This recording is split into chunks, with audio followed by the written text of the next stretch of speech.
Rise and shine, and how amazing it is to be alive again today. Welcome to a new solo episode of the ASOM experience. I'm so excited to be here again and to share with you another topic that is very close to me and something that I've experienced also myself in various situations and also relationships. So, first of all, I just want to thank you again for showing up, for taking the time to connect again.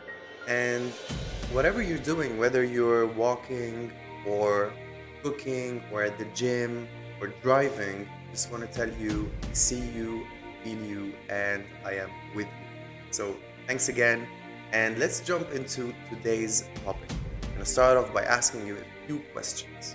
So, do you feel over attached to a person or to a story or to a situation?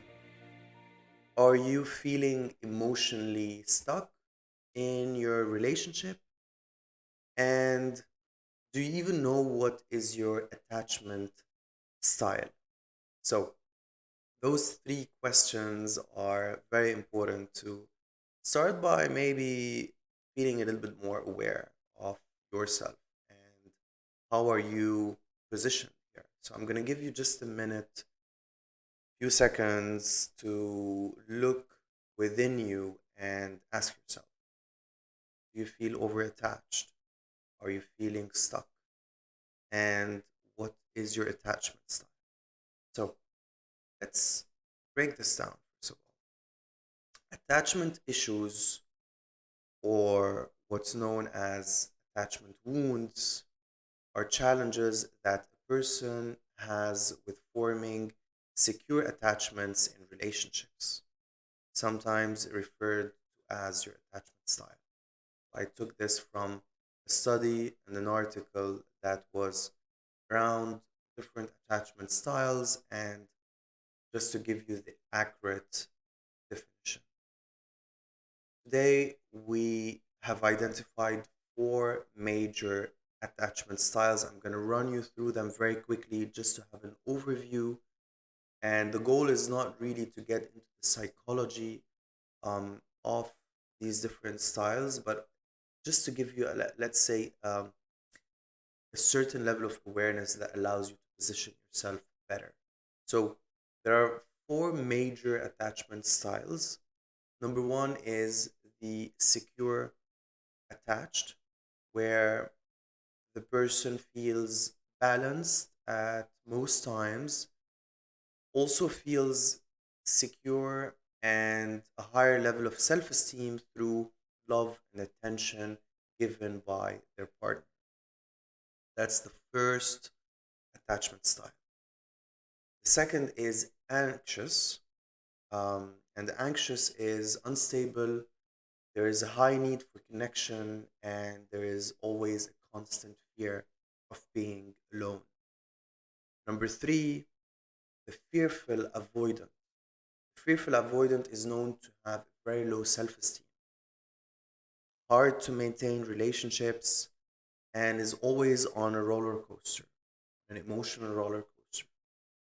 Number four is the dismissive avoidant, and this type feels or appears usually independent but feels superior to the other person and tends to put up walls and push away intimacy.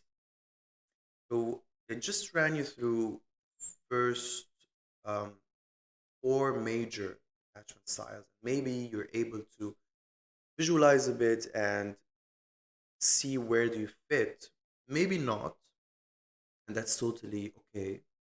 Um, but yeah, just to know already what are the major attachment styles.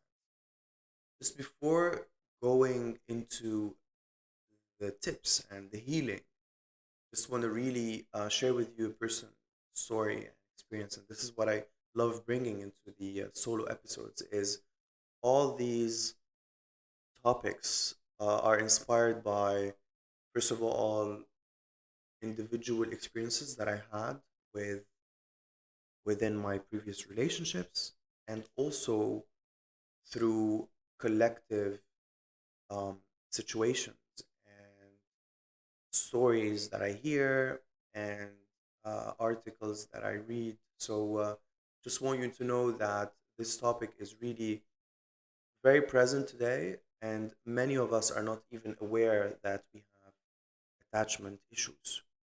So, have that been said, and uh, have been presented you with the four major styles. Don't know if that phrase makes any sense, but I just want to jump into the healing and some steps, some ways for you to actually overcome your attachment issues, insecurities, and fears. Number one is always and always self awareness. When I say self awareness, in particular around attachment, is knowing what is your attachment style.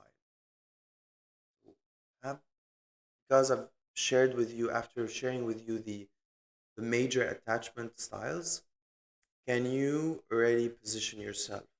This is the level of self awareness that is truly important for you. Number one, self awareness. Number two, discover your partner's attachment style. Because if you know yours and the other person doesn't know theirs, there's definitely an imbalance here. Why do I say this? Because once again, I went through attachment um, habits when I was in previous relationships, and I had not known anything around attachment. I had not even known what are the styles, what are the types, and where do I fit. I didn't even know that I had any attachment difficulties until I was exposed to. So first of all, know yourself, and then discover your partner. And discovering your partner is not blaming them or not pointing a finger out and saying you were this. It's not about judging, it's really about shedding light and bringing more awareness. This is definitely an amazing practice that you can do is first of all and always, do the work on yourself. And once you are ready and you are at a level of awareness, then you're able to apply this to your partner. So those were the first two steps to heal is are to know, to be aware. Number three is journal.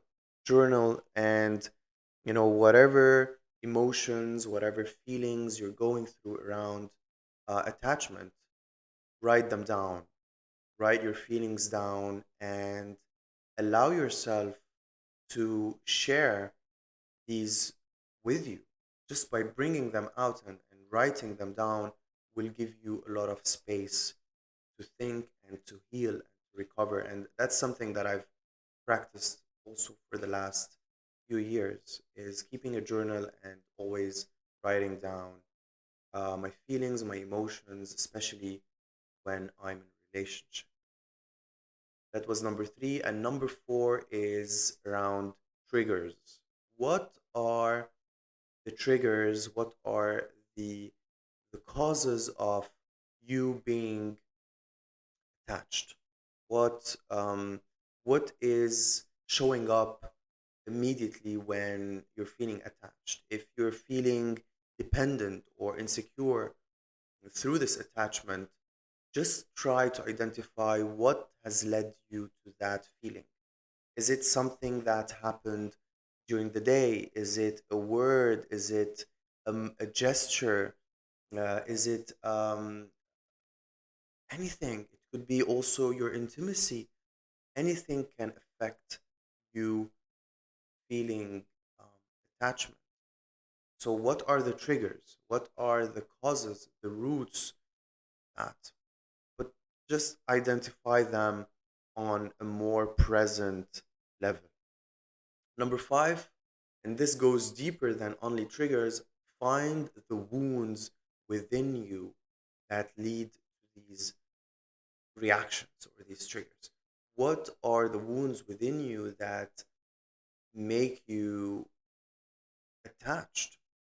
What has happened in your childhood or in your life or in your past?